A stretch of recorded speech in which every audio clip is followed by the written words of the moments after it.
Assalamualaikum warahmatullahi wabarakatuh. Perkenalkan, nama saya Muhammad Fauzan Ghaffar.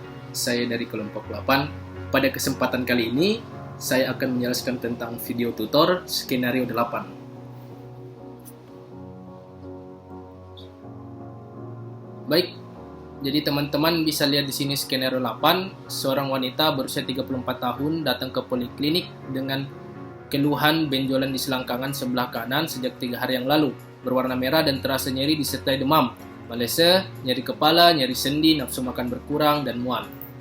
Yang pertama itu aspek sentral. Teman-teman bisa lihat di sini yaitu kelenjar getah bening.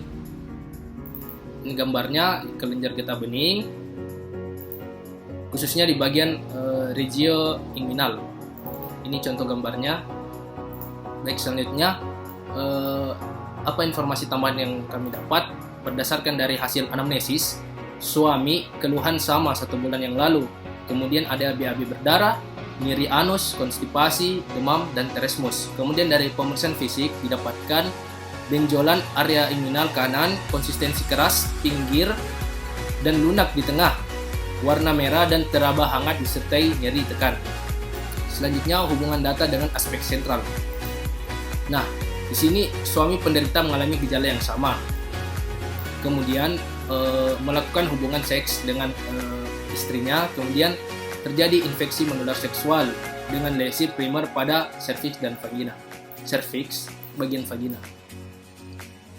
Selanjutnya faktor risiko. Nah, yang pertama itu hubungan seksual atau dengan tanpa alat pengaman, kemudian memiliki lebih dari 1 pasangan, kemudian homoseksual.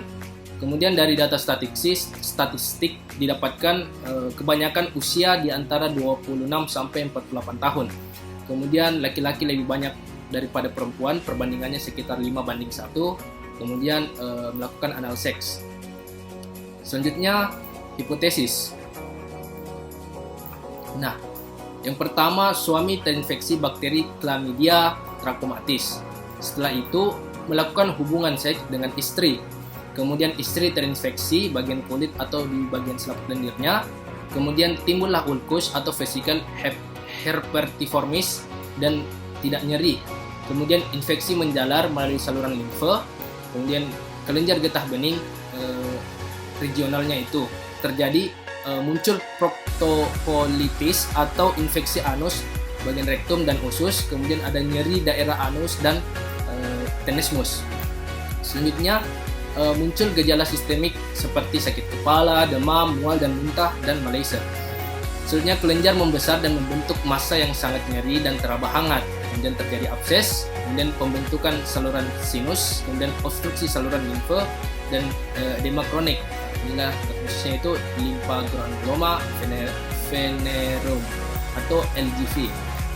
Kemudian selanjutnya ada pemeriksaan penunjang yang dapat dilakukan, yaitu pertama ada kultur Chlamydia trachomatis. Nah, ini kultur Chlamydia trachomatis ini, metode ini dapat dilakukan dengan mengambil sampel cairan yang diambil dari pembesaran kelenjar getah bening dengan aspirasi jarum atau dari cairan yang keluar dari ulkus dan jaringan rektum.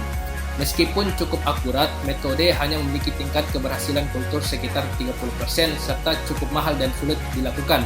Kemudian pemeriksaan yang dapat dilakukan selanjutnya yaitu CT scan. Nah, CT scan sini dapat berguna untuk mendeteksi jangkauan dan banyaknya limfadenopati yang terjadi. Selain itu, CT scan dapat menunjukkan kemungkinan penyebab lain dari limfadenopati. Selanjutnya kita bisa melakukan kolonoskopi dan sigmoidoskopi. Nah, metode ini dapat mengidentifikasi penyebab gejala anorektal yang muncul pada terduga penderita LGV. Metode kolonoskopi dan sigmoidoskopi dapat dikombinasikan dengan biopsi jaringan rektum dan anus untuk memberikan hasil lebih akurat terkait kondisi anus penderita. Selanjutnya bisa dilakukan tes fiksasi komplement. Tes fiksasi komplement ini merupakan metode tes imunologis yang bertujuan untuk mendeteksi antibodi atau antigen spesifik di dalam darah. Tes ini lebih spesifik dan sensitif dalam mendeteksi adanya bakteri Chlamydia trachomatis. Kemudian selanjutnya ada tata laksana dan edukasi. Yang pertama itu tata laksana, ada medikamentosa. Pemberian dosisikline 2 kali 100 mg oral sampai 21 hari. Kemudian azitromisin 1 kali 500 mg oral sampai 21 hari. Kemudian untuk topikalnya diberikan kompres dengan larutan permanganas kalium 1:5000. Nah, selanjutnya untuk edukasi sini penggunaan kondom dan tidak bergonta-ganti pasangan. Kemudian pengobatan harus sesuai dengan resep dokter.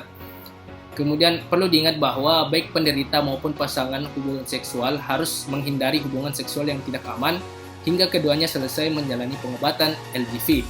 Pengecekan rutin selama pengobatan LGV dapat berlangsung selama 1-2 minggu bagi penderita LGV tahap awal dan 3-6 minggu bagi penderita LGV tahap lanjut. Baik, itulah tadi video dari saya. Terima kasih telah menonton. Apabila ada kesalahan saya mohon maaf. Saya akhiri billahi fi sabilil haq fastabiqul khairat. Assalamualaikum warahmatullahi wabarakatuh.